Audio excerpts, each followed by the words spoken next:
Hi everyone, this is Richard the Legend Board Game Fanatic. And today we're going to be talking about War of the Ring. This is number 8 on Board Game Geek.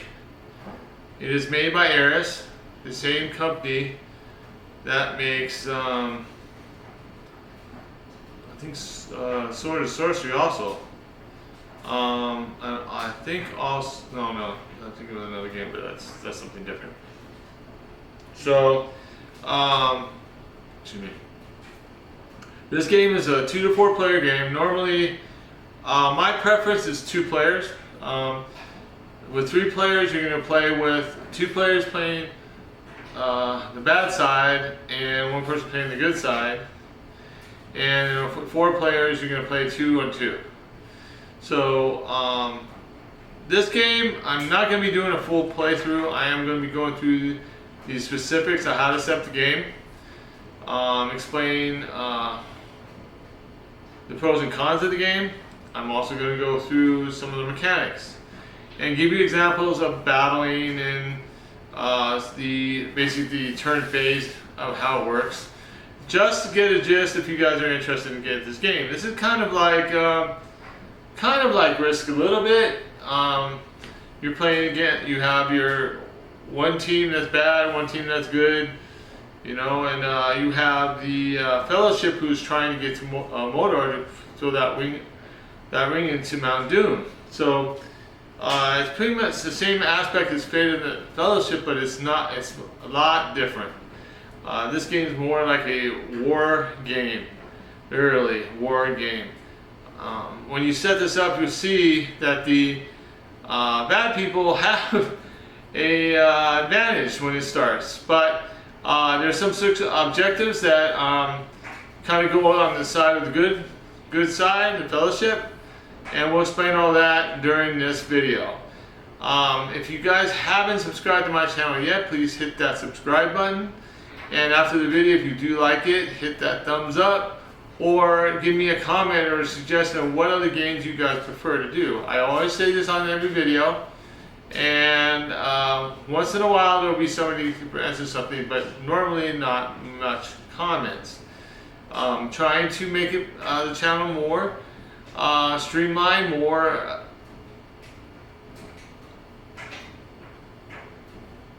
I'd say better, not more better, but better for you guys, so you guys can follow the video and I'm doing what I should be saying is true, all that stuff.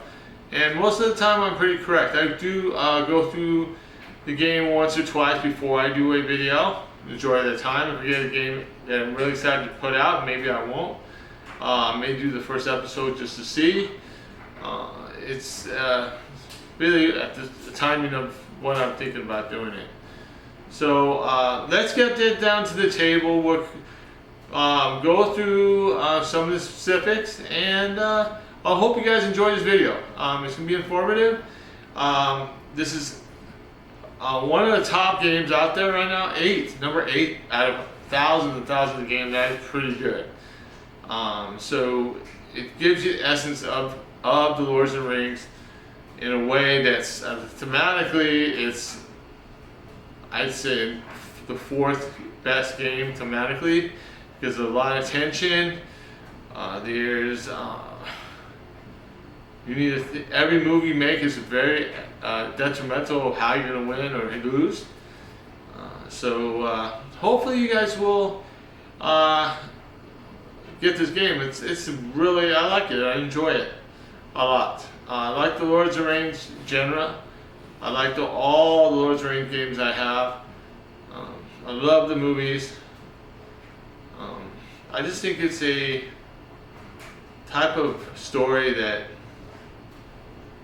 it's good versus evil, and it's just amazing writing that Tolkien did on this series. So that's about it. I don't want to go too much into it. So let's go down to the table and see how all the little concepts and pros and cons of this game. All right. So hope you enjoy the video. Alright, so we have a board set up. It's the two pieces. The board, pretty big. So, they're full. Back where it was. Okay.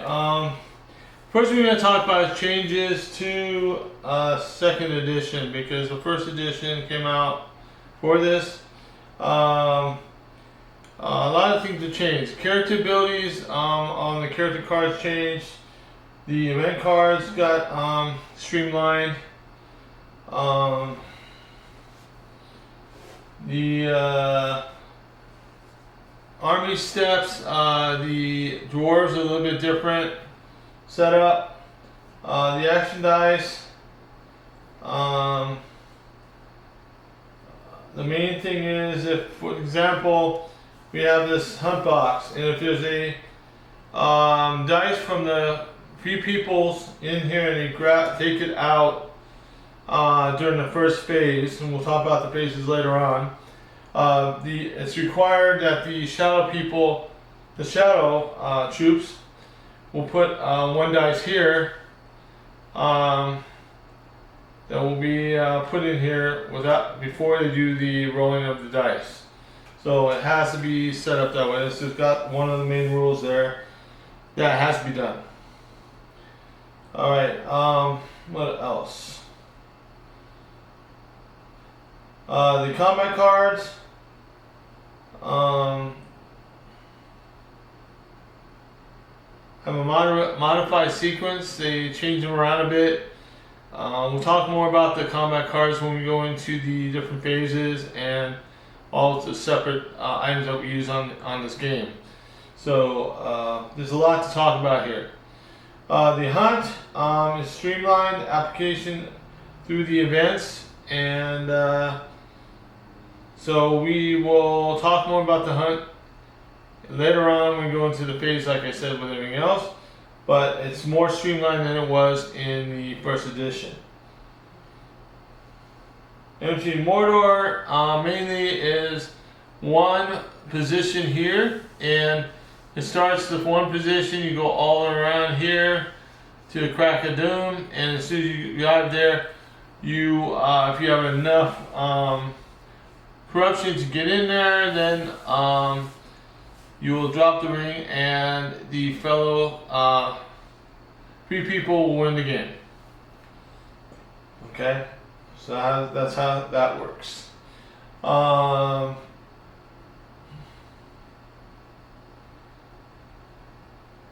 If we get to 12 corruption, though, then we will lose the game. So those are the two. We'll talk more about the how to win the game. There's a few ways of winning, and there's a few ways of losing. So we have to talk about that later on here in just a bit. I'm just giving you the differences between the first edition and the second edition, if anybody has the first edition. Okay, so that is the changes. Next thing we're going to talk about are the components. Well, we have the board, the two-sided board we talked about. We also have the rulebook. I think this is a 45 pages total. It does have really good rules. If you read them, they're pretty straightforward so far. When I've been through it to do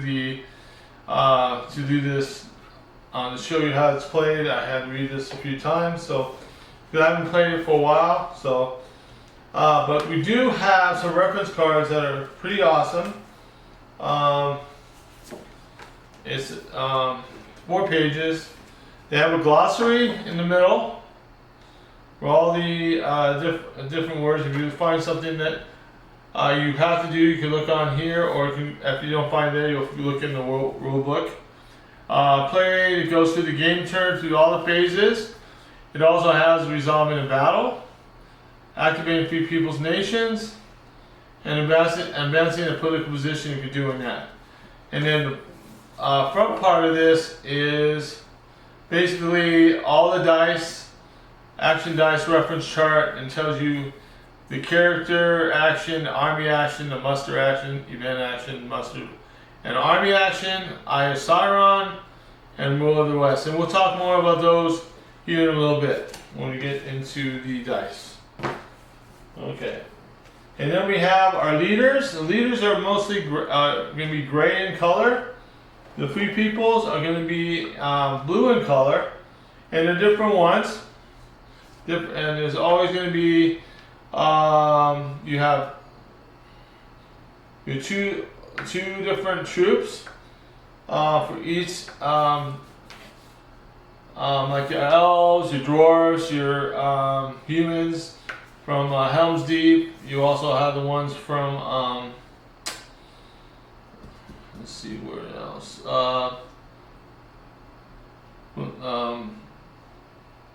Where is that? Helm's Deep, and we got Dol Amroth. We have those there. We also have all the red ones are all your shadow players. So all our different shadows, and they also have the gray ones for all the leaders. We also have some tokens we use for our bag that we'll be using. We'll explain those in a bit. Let's see what else we got. That I forgot.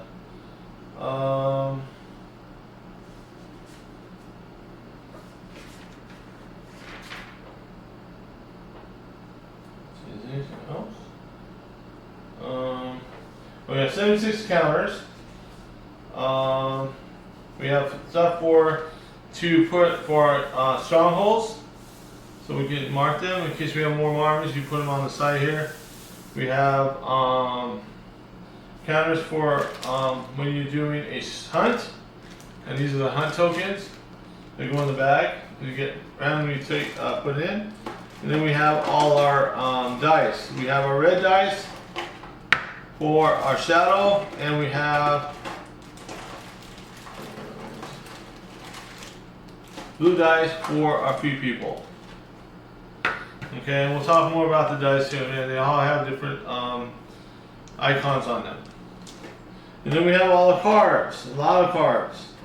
We have our event cards, we have our character cards, for both our shadow troops and also our free people. So we have all those here.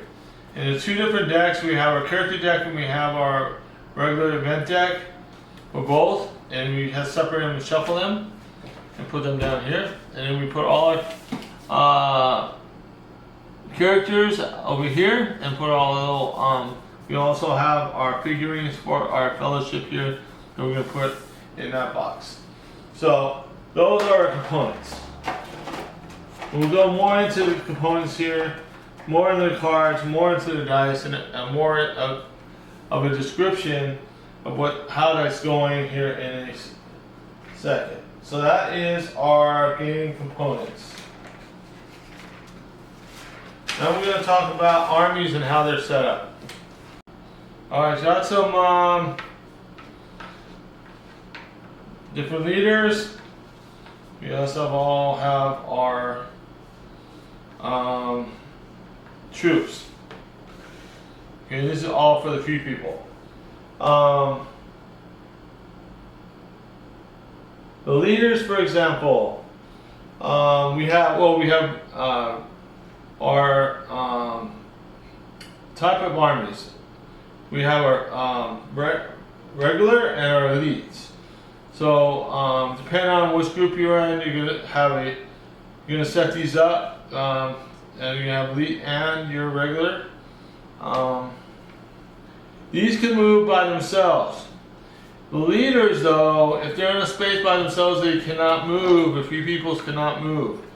They have to be with the army to be used for that, and will count for their roles if they're with them. But you need to have, if the leader's going to be around, they have to be with an army to move. Okay? The Nazgul, let's see if I have a Nazgul here. Oh, here we go. Nazguls are these winged creatures. Yes, and they also have, and these guys can move basically anywhere. It could be here in Mordor and fly over here and here. They cannot, if these guys were inside the stronghold for any reason, and we'll talk more about this later on, the Nazgul cannot go into the stronghold.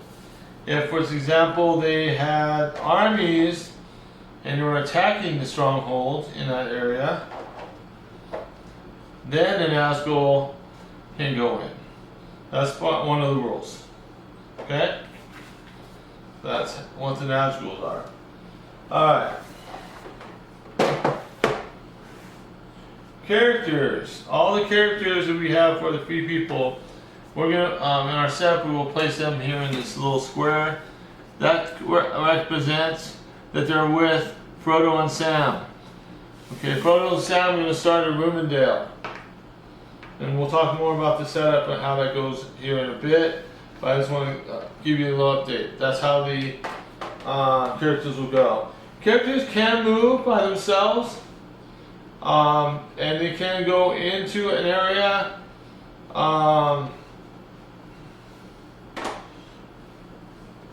where there's friendly or enemy armies. But the problem is if the enemy armies want to attack you, they'll kill that character off. The problem with that is the characters are used to make sure that we have a certain amount of dice. We start with 4 dice. So if any of our characters get lost, if we get down to 4 characters and we get down to 3 characters, we'll lose 1 dice. So we do not want to lose our people prematurely. Okay, 3 peoples. They don't want to be lost. So it's very important to keep them with armies so you can battle through the kingdom area. Alright? So, see if there's anything else with the armies that I didn't cover.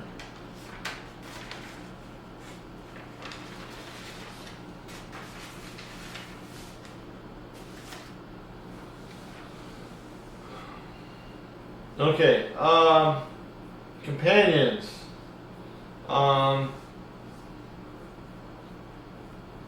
Your companions can follow, basically, or they leave the Fellowship to help with the war, or they can help with Frodo and Sam.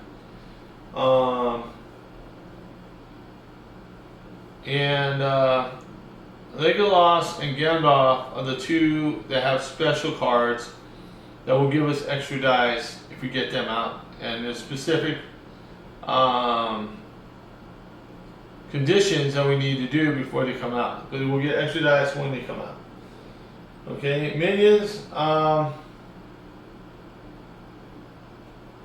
they will, all the characters for that will have specific conditions where they will come out to. Every time they come out, they also will get an extra dice. So at the start of the game, just so you know how many dice we have, the 3 people will start with 4, and the shadow armies will start with 7. That is, you can see that's going to be hard for the 3 people. They really need to have a strategy how they're going to do this. The one thing though is if whenever we use our action dice, then when we take one out of there, depending on how many we have to just put that many shadow dice in, so they may not have as many dice. Well, they're going to still have probably the same amount, maybe a little less, but sooner or later they will have more dice. So we have to be careful with that. Gollum, as soon as you don't have any other followers for the 3 people, Gollum will come out. They have certain conditions too that will happen, and he will be placed wherever Frodo and Sam are on the map. Okay. Now the map itself, game board. Basically, region or each kingdom area is colored with a specific color. This is yellow, for example. This is orange. This is red. And we also have red here. Some areas are all red, and they're going to be all around the map. And here's another red one here. It got down Gador. Okay. Then we have blue area here and here. And we have the green is also the elves. Alright, and so you know where the basic areas are. Each territory is marked with white lines. So, I mean each space. So you can travel from one space to the other. Okay, and the only problem is you cannot, I think the,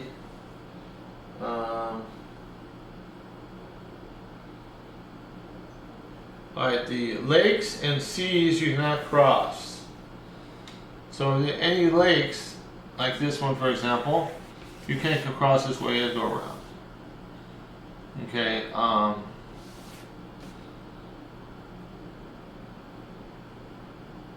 the rivers, those areas you can't cross. You just go around and go here, here. And anything with a black is impassable. So you can move, you can't pass through here. You can't pass through here. Can't pass through here. Can't. So you have to come around. So that's why Riverdale is protected. See how it's protected. So is Lauren. Moria is protected. You have to go through here, go through here to get to Moria. Okay? So any area that has the black lines is impassable. Alright. And like I said, the nations are the ones with the colored areas around them. Like the yellow, the green, the blue, and so forth, and red. Alright, so those are nations. Fortifications. Alright, fortifications are these. Okay. They're fortified. And they can be used for defense. You want to bring your armies in there. And where you would mark, you would mark that one and use one of these boxes to put your armies in. Okay? The settlements are the bigger ones. The cities have one sword and the strongholds have two. Okay? And usually the cities are more rectangle and the strongholds are more square. Alright, and if you conquer a territory of, let's say for example the Free People conquer Orthanc, you get 2 victory points. And that's another way of winning. The Shadow People need to get to 10 to win. We only need to get to, I think, 4 to win. So that's the way you do it there. You can get your territories back, your settlements back by going in and attacking them. And then when you get them back, you bring the victory points back to where they were, because you lost. They lost it, so it's unconquered. That's what they consider unconquered. Alright? Let's see.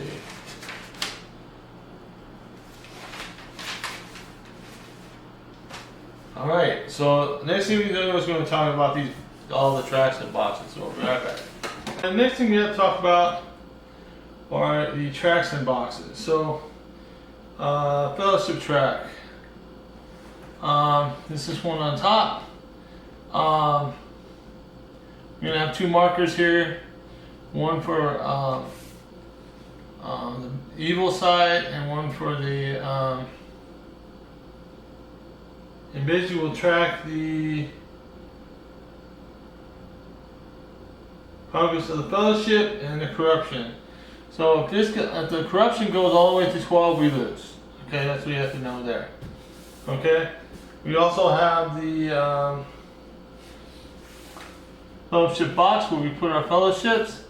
We also put our cards here for all the different characters of our fellowship.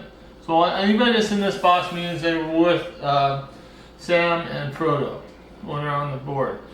If they separate from them, then we're going to put their separate figure onto the board itself where they're going to be moving. Okay. We also have our political track. This will tell which we place all our little tokens for our different groups, and when they're at war, they'll be in this box here. That's when you can do your reinforcements and also for combating. So that's what this is. This track's for. All right.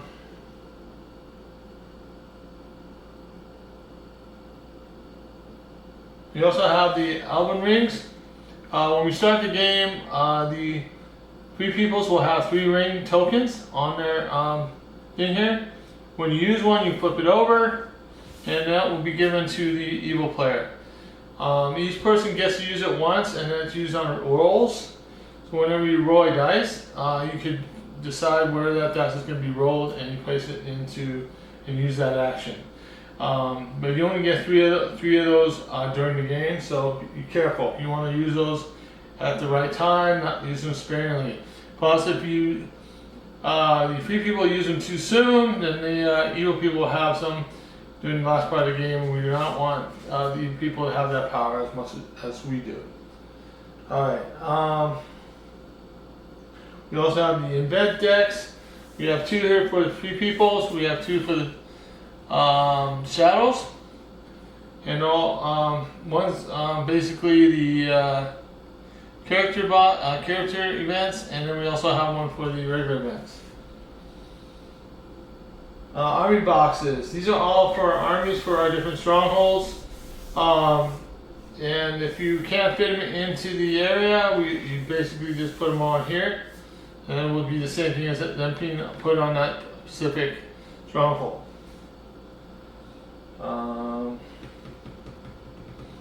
Anything else? 50-point track. That's very important. There's 2 ways of winning. This for the free peoples is to get the ring to the crack of Mount Doom and drop it into Mount Doom. That's one way. Or if we get 4 victory points. Now the way we get 4 victory points is by getting 4 of these shadow strongholds. Oh no, if we get 2 of the strongholds, we get 4 points. So if we get 2 of the shadow strongholds, we get 4 points. If we do city, I don't know if there's any with the city. So yeah, we do have Agmar on top. We also have another stronghold here. Any of these things that have that we can get out from them, we get points, and we have to get up to 4. If we get up to 4, we win the game. The only way that the shadow player wins is if we get to 10 points on the victory point track. Okay, so that is. Let's see.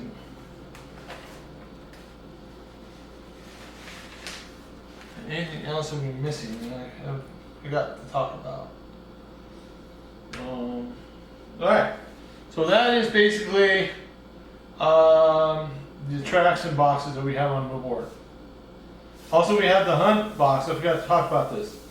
The hunt box is used when you roll dice, and the shadow player, whenever they get an eye, they will place this in here. Anytime you use the dice, you put it in here. At the first phase, we'll grab those dice out, and then if we have more than 1 dice in there, then the shadow player has to take 1 of his dice right away and put it in there, and that will help us because they won't roll as many action dice as they will be getting if we didn't have anybody inside the box. So that's a good thing for us, for the free peoples. Alright. So, next thing is setting up the game. Alright, we're going to use our rule book here, and I'll go through the setup.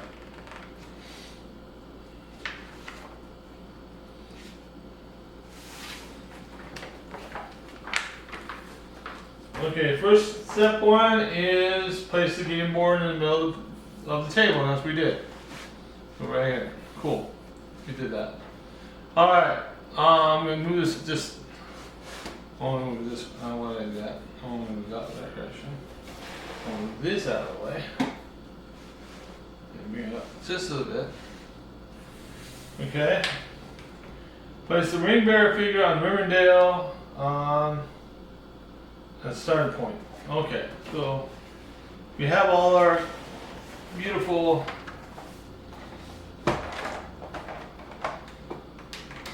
figures. Well, a few people here.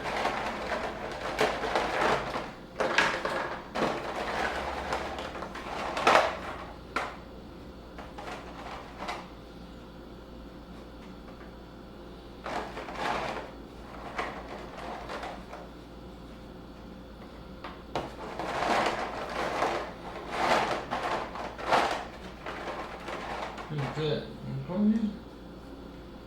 Let's see. Oh.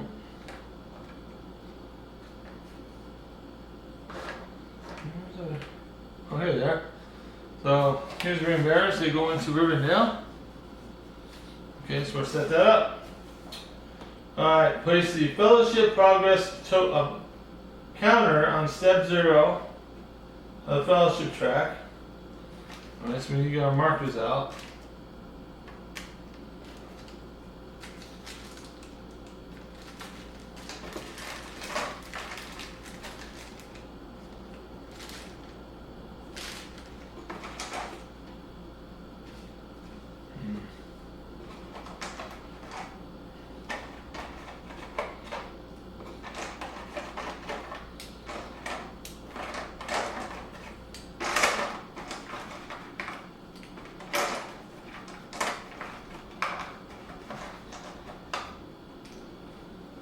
Okay, so we need a fellowship marker. Make sure what that looks like real quick.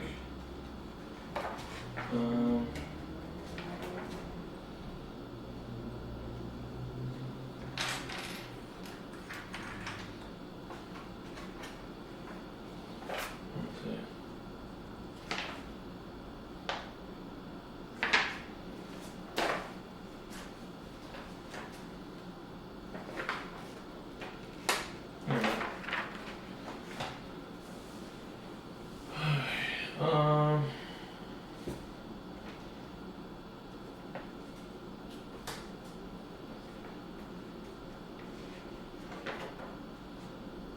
Good, I can find them.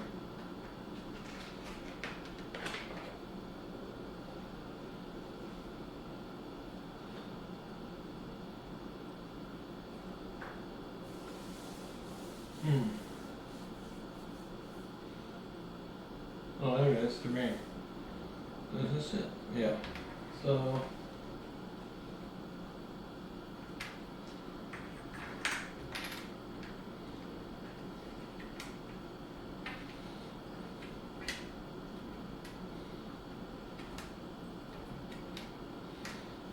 Here we go. Okay, so this goes to 0. This goes on the ring, yeah. Okay. Alright.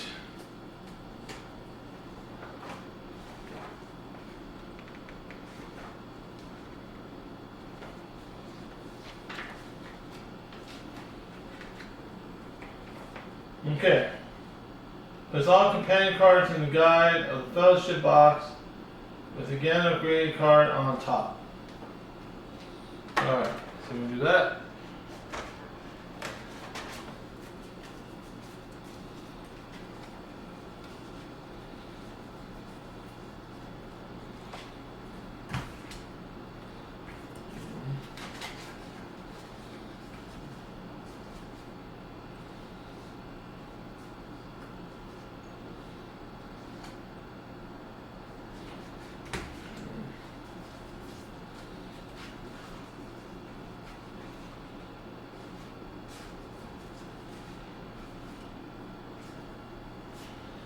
This one.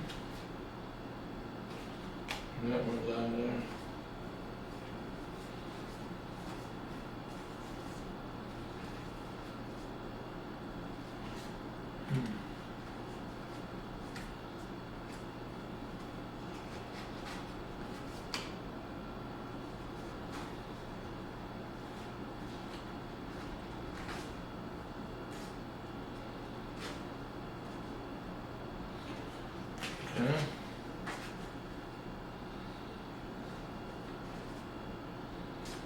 Here's all that.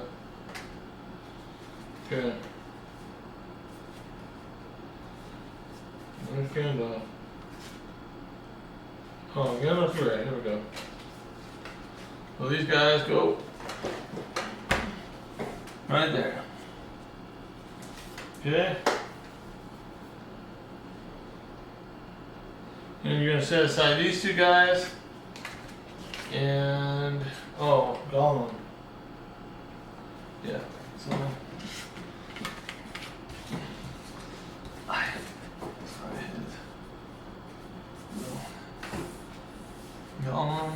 Gollum has to be in here. Alright.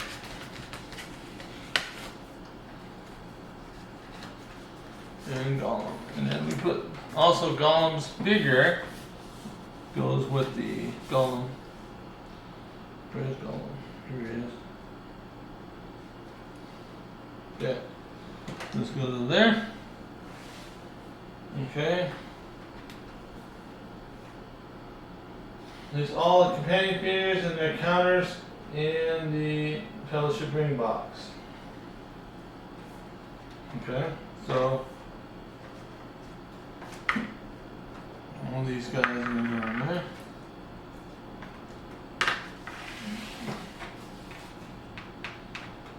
Put this in here.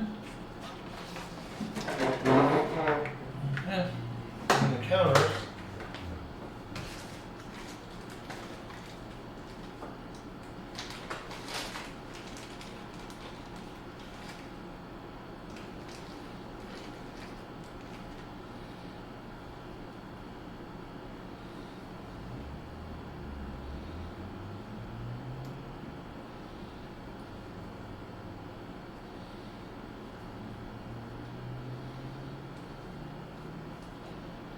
Alright, so all these guys, these cameras go in there.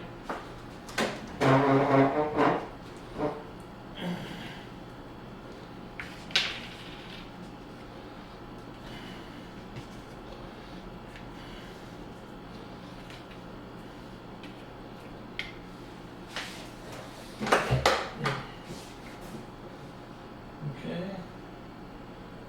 Then L rings. Let's see.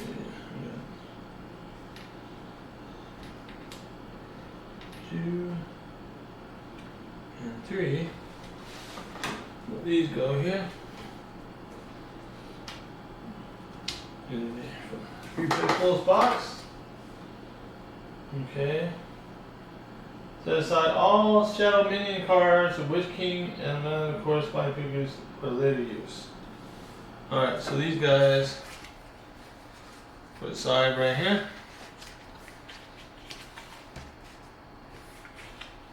Okay.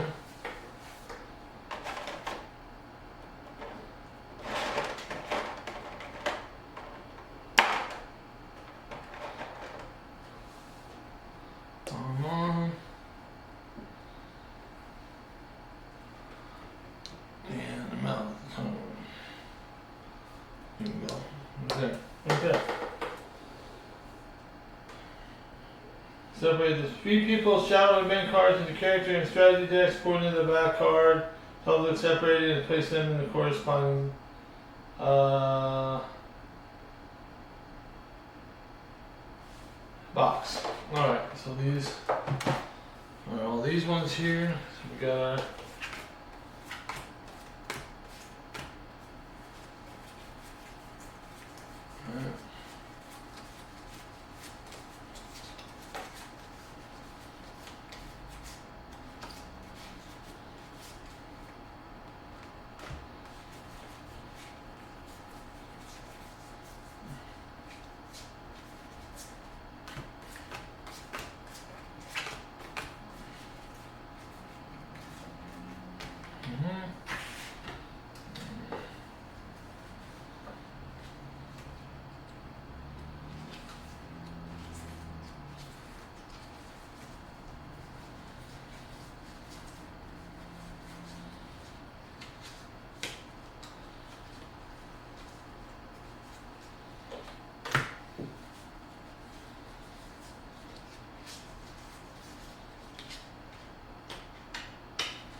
Okay, they're all in the pile, so I'm going to shuffle them. I'll be right back. Alright, next thing we do is we take our hunt tokens. Okay. We take all our beige ones out, separate them. And we want to separate all our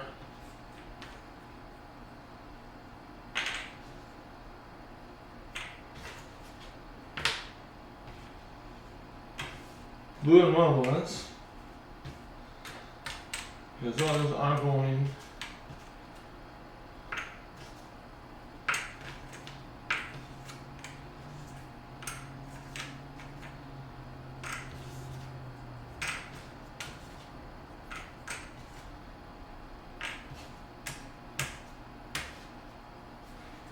we'll put these separate. And then we grab our bag and throw all our silver ones in our bag for our hunt bag. Shuffle them up. And that's it for now for that. Alright,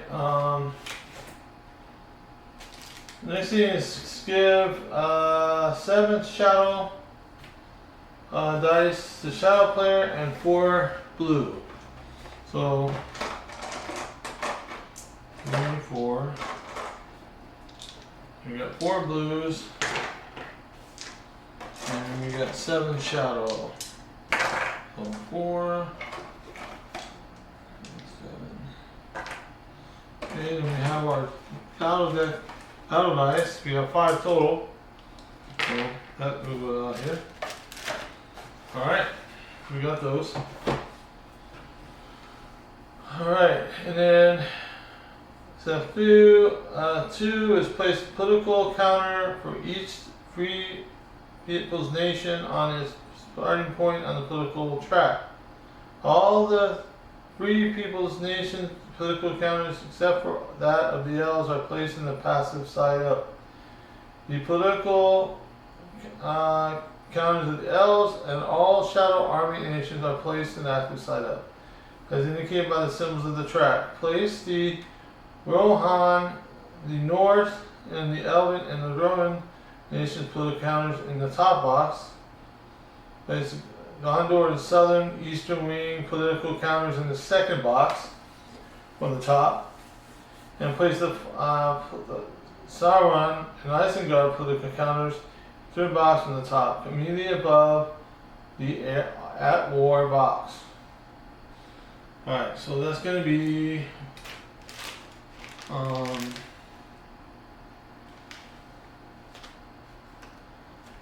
think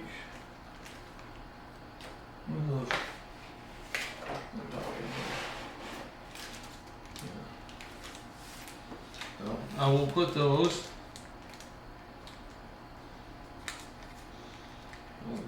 Opens up.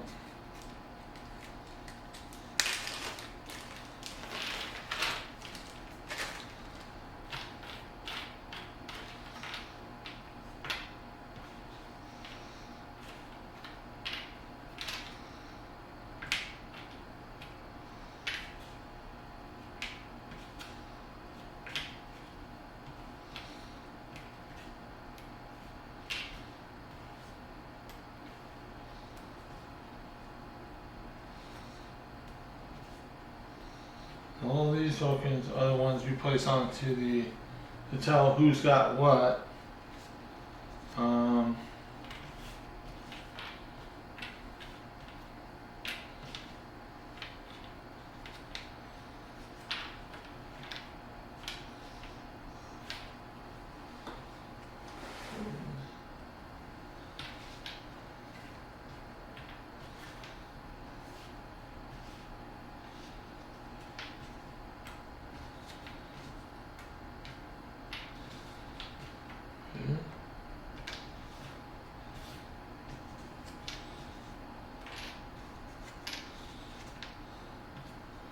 Alright, so these all go to the side. I'm using these right now. So, except for these are the ones we have to place. So, let's see.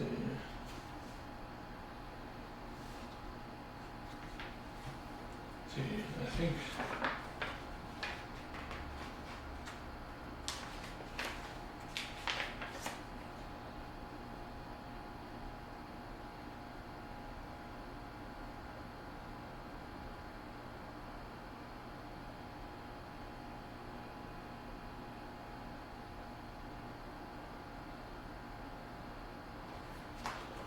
Okay, so.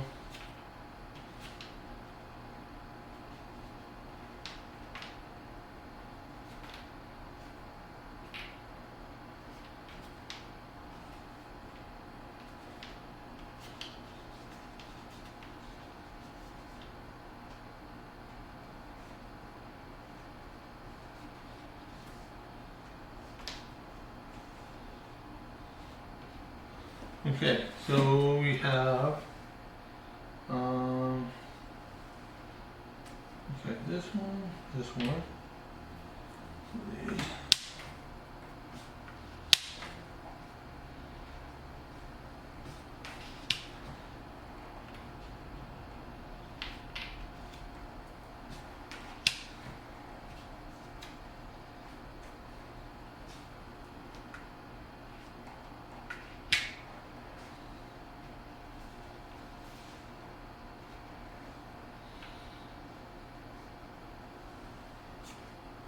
Here.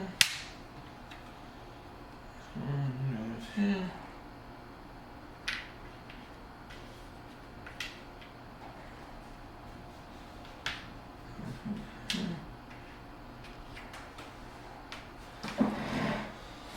Alright, so all these are active. And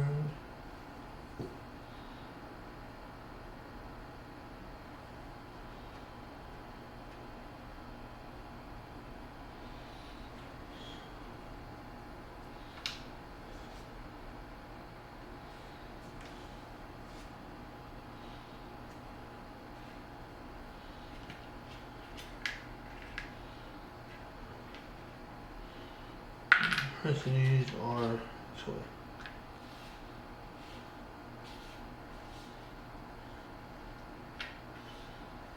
So, okay, there we go. Alright, so we're set there. Alright.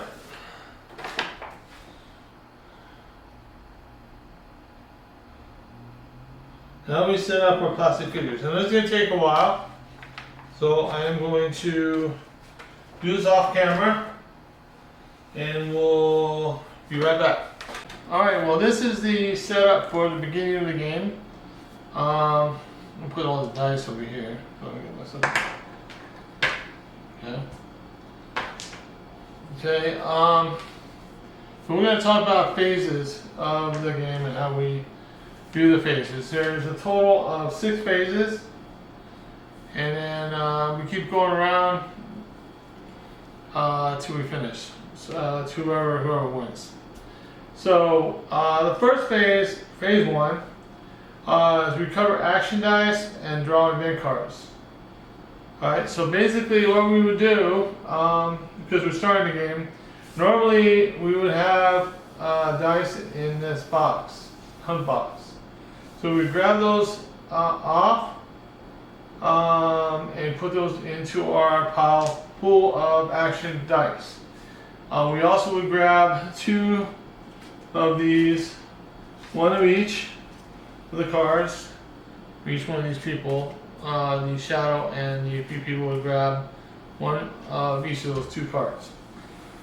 Alright, fellowship phase, basically you can go, and let's say this is a starter game, we're not going to be doing this, but when you move the Frodo or Sam, the fellowship, you do not have to move your miniature anywhere. You keep them in the Rivendell until you decide to declare, if the fellowship, you declare the position of the fellowship.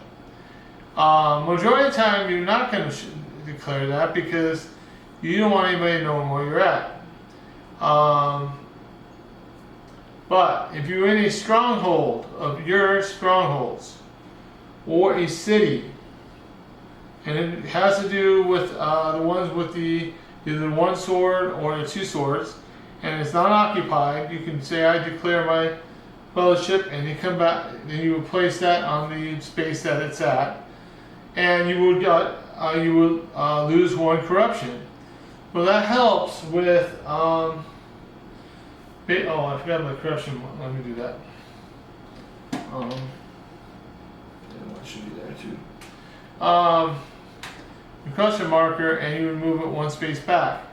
That will help you decrease the amount of corruption you have. So that's good. Number 3 is your hunt a location.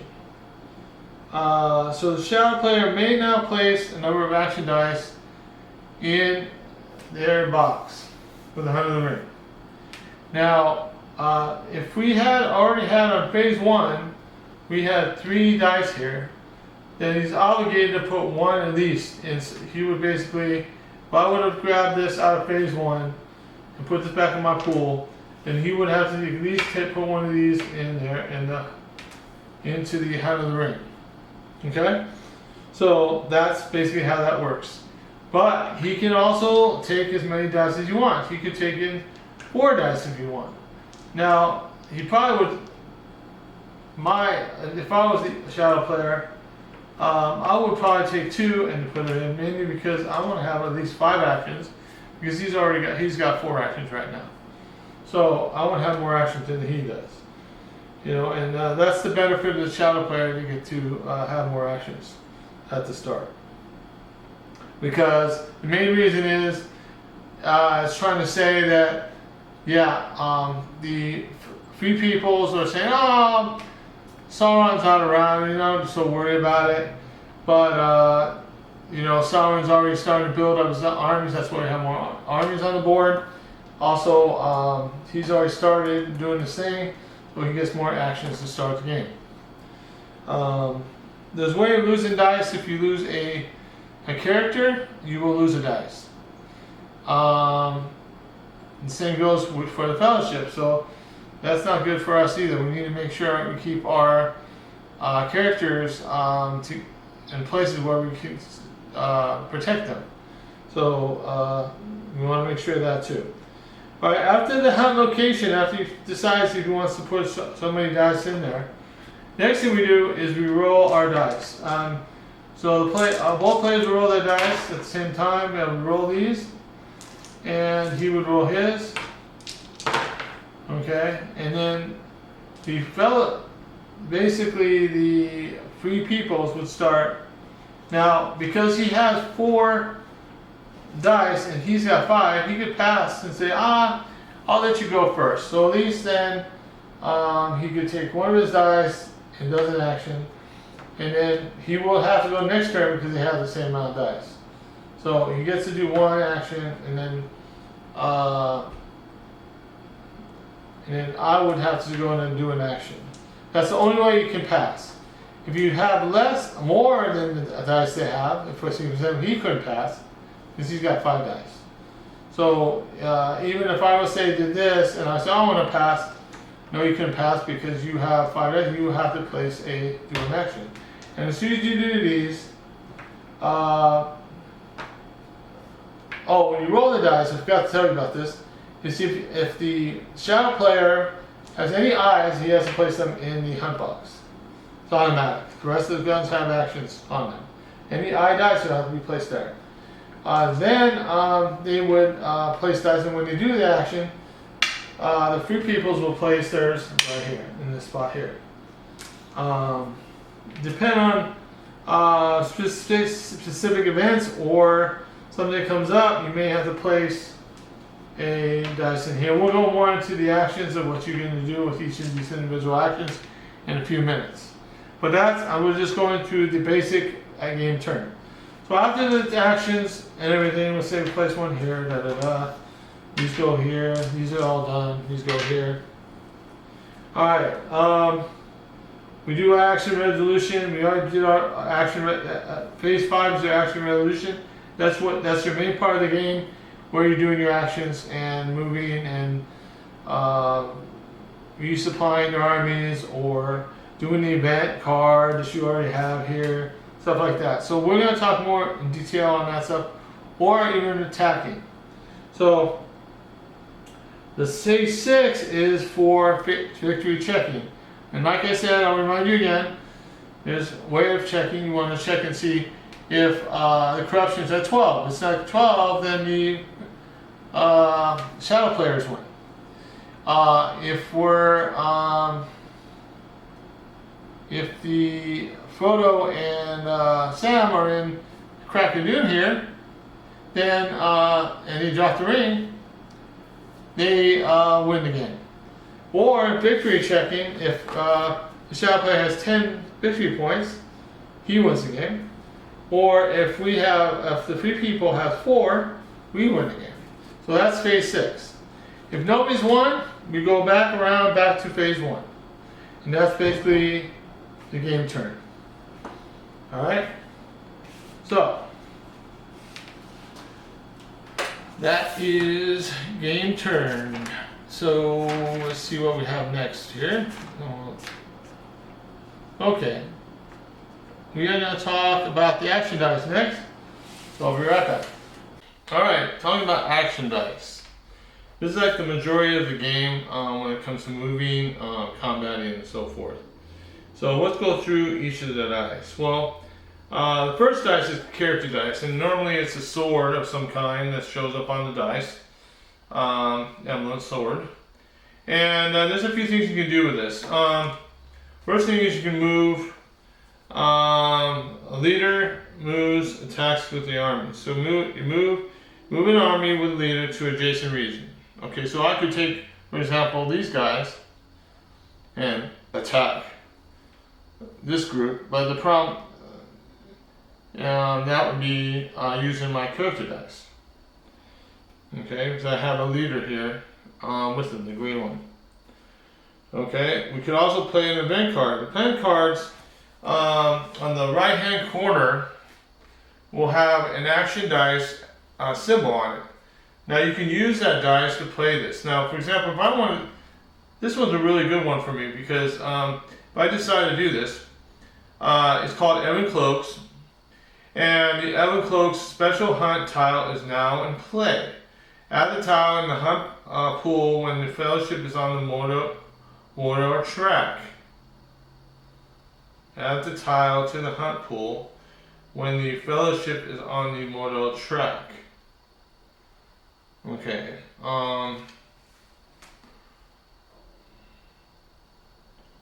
So basically, that means I would have to be on here, and the problem is I'm not on the Mordor track yet. So that probably would not be a good card for me to use. Alright, but that's what the symbol is. And then I have one also for the shadow called the Candles of Corpses. It says, play if the fellowship is not in a region containing a free people's settlement. So it would have to be maybe conquering one of the shadow settlements. Roll 3 dice and add 1 corruption point on each result above 4. If Gollum is the guide, add 1 corruption point on each result of 6 instead. Okay, so that basically means if you have Gollum, you're a lot stronger. You don't have to worry about the shadow as much because you have Gollum in possession. So basically, that's what you can do.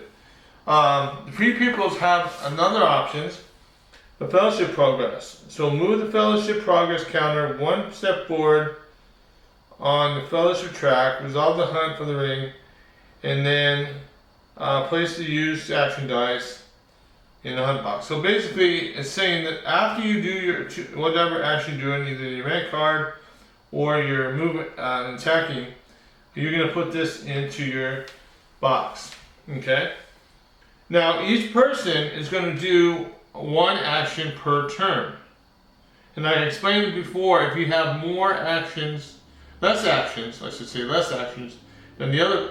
But if you, let's say the free peoples had less actions than the shadow people group, they could pass, and you could keep passing to the even, because you don't want to you want to see what the shadow people are going to do. So it makes it easier for you to do strategize. Now sometimes you may not want to do that because you know there's going to be problems if you don't start moving. If you're too close to, say, an enemy army or something, and you want to take care of them, and you have enough people to take care of those people, you probably want to go first. So it's depending on what the situation is. Okay. So you would do the hunt in the ring, and we'll talk about more of the hunt later on, how that works out. hide the fellowship. If he's already revealed, if the Sam and Frodo are revealed in a certain spot, you can go and hide the fellowship. So you use that dice to do that. Okay. Separate companions. Separate one companion or one group of companions from the fellowship. The companion figures are removed from the fellowship box and must move on the map up to the distance where the fellowship equal to the step number on the fellowship track. So that's basically talking about the where the ring is. Basically, it's going to show you. You can add those plus whatever the amount of people you have in the fellowship track, and you got how many spaces you can move. Okay, and then that you will basically take the card out of commitment because you're not using it for the fellowship anymore. Okay, move companions. Move all companions or groups of companions are on the map, each up to the number of regions equal to that of the highest companion level in the group. So whatever the level indication is, and these guys, you would see that on their cards. Now, for example, Gollum is going to be a level 3. So that's how you determine that. Okay, whatever the level is on there. Okay. All right. So that's some of the options these free pupils can do. The shadow can move minions. Move all Nazgul, including the Witch King, anywhere on the map except into the region that contains a stronghold controlled by a free peoples, unless a shadow army is besieging it. So if you are besieging a certain stronghold or city, then you can move the Nazgul in there. But otherwise, that's the only way you can do that. All right, that is the first action dice. Okay. The second one is army. Okay, and army is either a flag or the shadow people have a separate icon with theirs. It's a flag. Okay, but the free people have to use their muster or army dice because it's combined together, and you can use that just to do army action, or you can do muster army. Well, muster army is going to have both symbols on it and choose one of the actions listed. So with army, this one die result can be used to execute one of the following. Move armies, move up to 2 different armies from their regions to the adjacent regions, which must be free for purpose of army movement. You can attack an enemy adjacent region with one of your armies, or conduct a siege battle or sortie. Okay, so you can do a siege battle, or you could do a just attack from the region, or you can play a army event card like we just talked about in character. If you get a army emblem, I don't see any of them that I have here on both of these cards I got right now. But you can use that event card to play that. Okay. Then you have muster. Muster does have a separate emblem on the symbol on the free people's dice, and so does the red. Okay. And the die result can be used to execute one of the following actions. Diplomatic action. So you can move one of your guys, you can flip it over, make it active, or you can move one of them down to get into that war. So you can start increasing your armies and attacking others and moving. Because if you're not at war, you cannot move out of your area. So you need to start getting those things moved down. Alright, or you can play an event card. Play a muster event card from your hand. So basically you use a muster. And I see that we do have one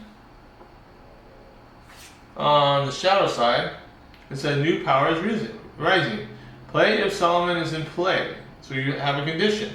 So Solomon has to be in play. Recruit 2 Isengard regular units in each North and South Dunland, and 2 Isengard units in Orthanc.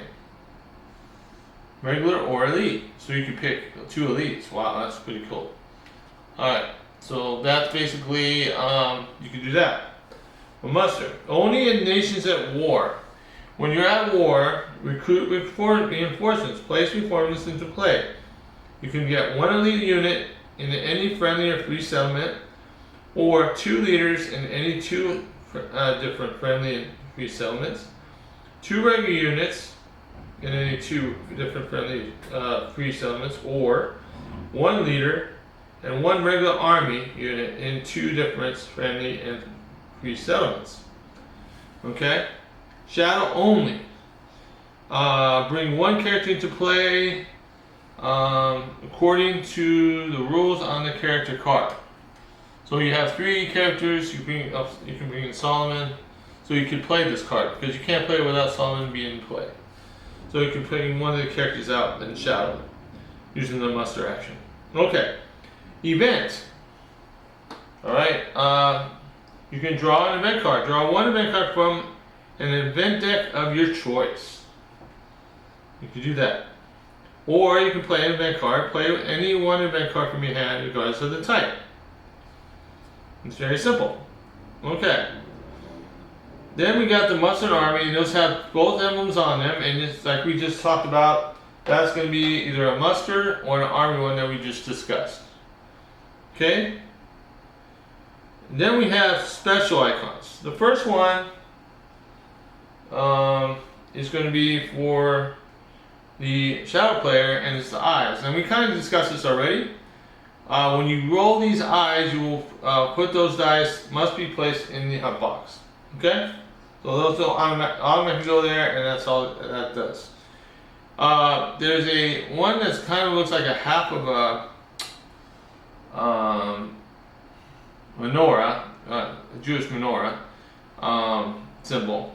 It's called the Will of the West, and you could, before taking action, the free people may change a Will of the West result into any other action, and use it the same effect on the chosen result. So you can change it to any other die. Or you can bring in to play Gandalf the White or Aragorn, heir of Isildur, character cards that are set aside. And you can bring those in. Okay? And that would probably be your leader, put your leader on top, whatever else it is. So those are your choices. Now those are the actions. Okay? So our next step is we also need to know how many action dice do we get. So for the, I kind of talked about this already. For the free people, we'll have 4 dice to start, and for the shadow army, it will be 7. Okay? And you will add a dice every time you add one of these characters that are out here. For example, Aragorn, the 2 special ones, Gandalf the White and Aragorn, the hero of Isildur. You will add a dice. Any of the characters for the shadow that are out on the side, these will add a dice also to the shadow player. Okay. But we keep going. You keep doing the actions until you end them. And if you, for example, if the other player has more dice than you do, then they keep going and doing their actions to the end. Okay. And we talked about phase 1. Means if we have any dice in here, for any dice, let's say we had 3 dice in here. We had the character dice. We would take it out, and we would all automatically place one of the shadow dice in here. Mainly because that is one of the rules that has to be done during phase 1. Okay?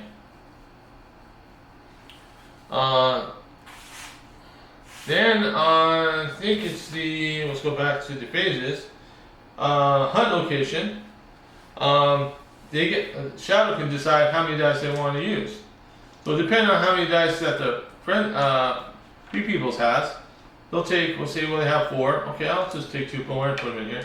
That gives them a better chance to find the fellowship. So that's why that's used for the hunt. Okay. I talked about using the dice and how to skip, so we don't have to go through that again. Alright, so that is the end of the dice explanation, the action dice. Okay, so next thing is the rings. Well, I'm kind of explaining these already. They start off with the free peoples on the top of the board, and whenever they decide they want to use this for one of the rolls that they roll and they want to change it, they take that, they flip it over, and then they place it onto the elven rings for the shadow people. And then the shadow people get to use the ring once, just like the free people does, to change the roll of a dice. Okay? So that's basically what the elven rings do. Not very much to it. Okay. Now event cards. One thing you need to remember, and we talked about this, is there's sometimes special conditions that you need to have before you can do specific events. So you need to read them and make sure that you're not using the card prematurely. The top one is going to be your regular event card. Alright, when you're doing combat, on the bottom are your combats. You can use these during the combat, and normally if you do have cards, you will take one card and face it down. So free people will have one, the shadow player will have one, they'll flip them down and they'll flip them over and see who goes first. So that's basically how the event cards work. Alright, you have your two types. You have your normal event, and then you have your character events. Alright, and they have the different emblems on here. I think, yeah, this is your regular event, and then you have your character events here. So, yeah. Alright, so those are the, let's see if there's anything else in the events that I need to talk about more. Just make sure that you have to use them. They may ask you for specific reasons. You have to make sure you have that available for that specific event card also.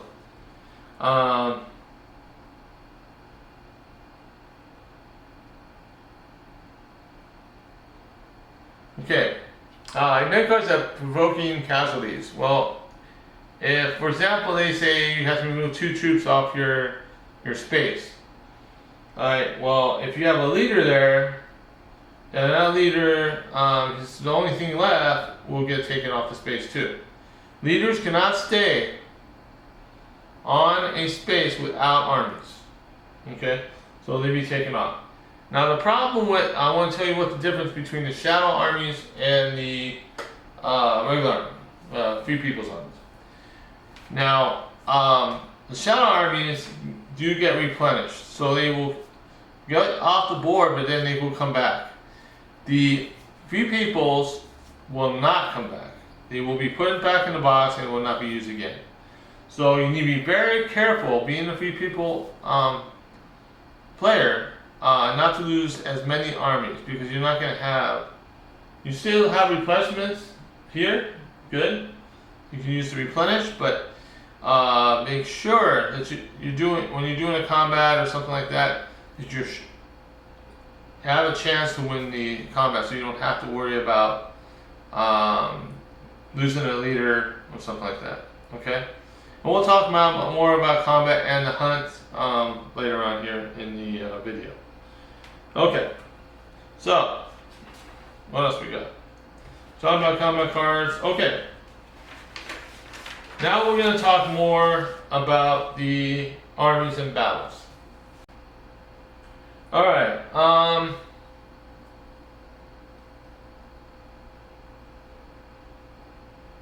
there are 2 ways that we'll talk about characters here. There are 2 ways that the free peoples can bring these into play. One way is, like we said, separating from the fellowship. If you separate the fellowship, you can bring one of these characters into play, and then you place it on the space that you it tells you on the the card itself probably will tell you what to do. Gandalf for the white and the Aragorn heir to Zador is when you play a World of the West dice, action dice. You can bring those two in. Shadow characters brought in play with the muster die. So whenever you do a muster action, you can bring these characters into play.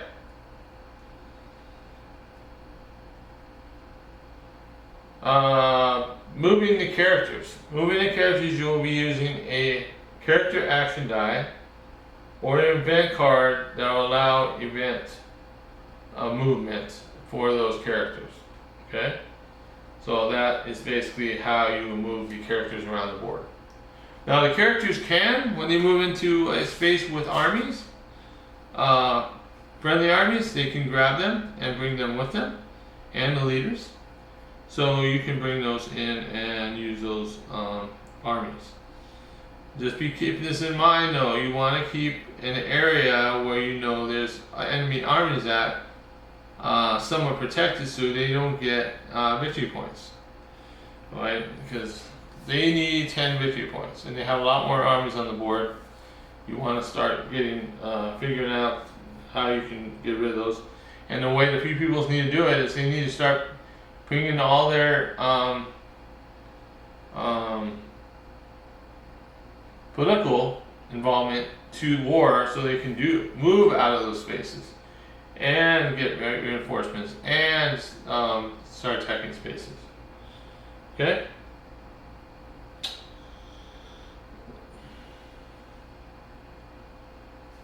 Alright, those are the characters. One thing I forgot to bring up. Characters, the levels. If it's a level 0 character, they cannot move, even when they're attached to an army. So they have to stay in that specific spot. That's where they're going to stay. Okay? You can move all your characters that are not in the fellowship in one action. So whenever you do a character action, you're moving any characters, you can move all of them at the same time. So that's just one action. To move all the Nazgul and minions, you can when you do an action to move those, then you can move all your Nazgul to any space on the board. Now we explained that you won't go in a space where they have armies in the space, enemy armies in the space, except if we're doing a trying to invade the strongholds, whatever. So you cannot go in those spaces.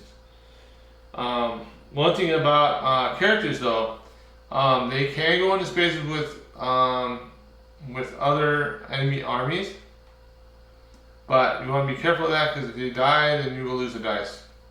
So you want to make sure that doesn't happen. Okay. Companions. When they talk about companions, they are the ones that are being with the fellowship.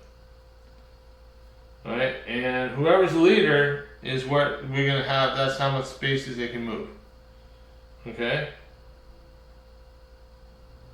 Be the highest level companion that you have.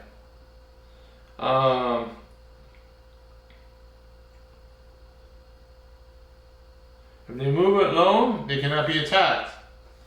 They have to have armies with them. If you have a character moving by itself, there's no way they can attack them.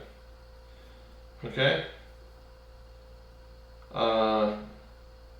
And plus, you must stop the characters where there are enemy armies in another space. You have to stop at the adjacent space. You can't move into those spaces. Also, with Sam and Frodo, when we talked about this, if it goes into a friendly stronghold or a city, and you want it to be shown, you will get one corruption off your corruption track. That's the only way you can get rid of corruption. Alright?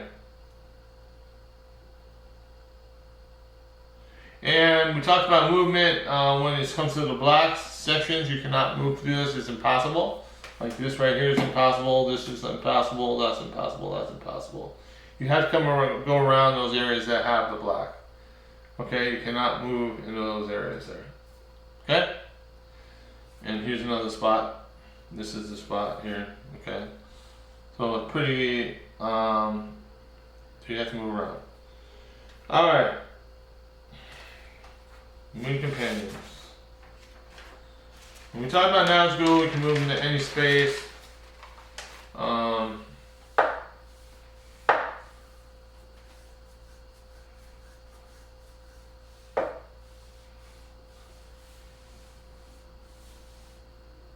Salamon will never move. It will stay in basically the space that it goes into. He will never leave the orthotic region. I think that's what is it? Where's the thinner?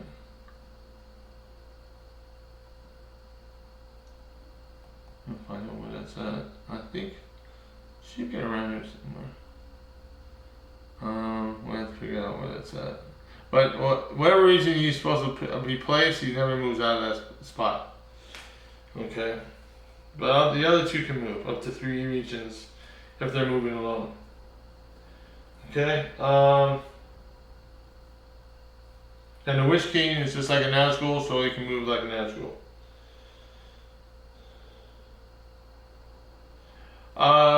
Talking about armies and stacking. Now, if you decide to combine armies of yours, you can have up to 10 armies. It doesn't, whatever you have figures in there, you have 10 total figures in there. 10 armies plus a leader and the characters. So up to 10 armies total. And it's the blue ones or the red ones. Okay. Just so you know, that's how you can combine them all. Otherwise, if you go in a spot and you move all your armies in there and you have more than 10, those will be taken out. And if it is the free peoples, you will have problems because you will put them in the box. They're not going to be used anymore. So that's not good. Alright.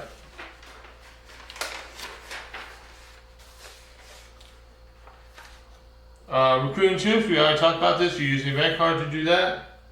Or using a muster die. Okay, and the only people that can get recruits are the ones that are at war. Okay, and we talked about what you can bring in as reinforcements before. We talked about that already. Alright. Oh, that's recruiting. Alright, so our next step will be, let's double check here.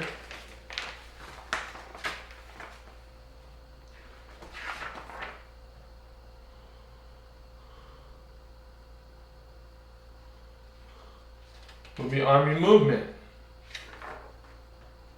And then battling. Okay? So we'll come back to that in just a second.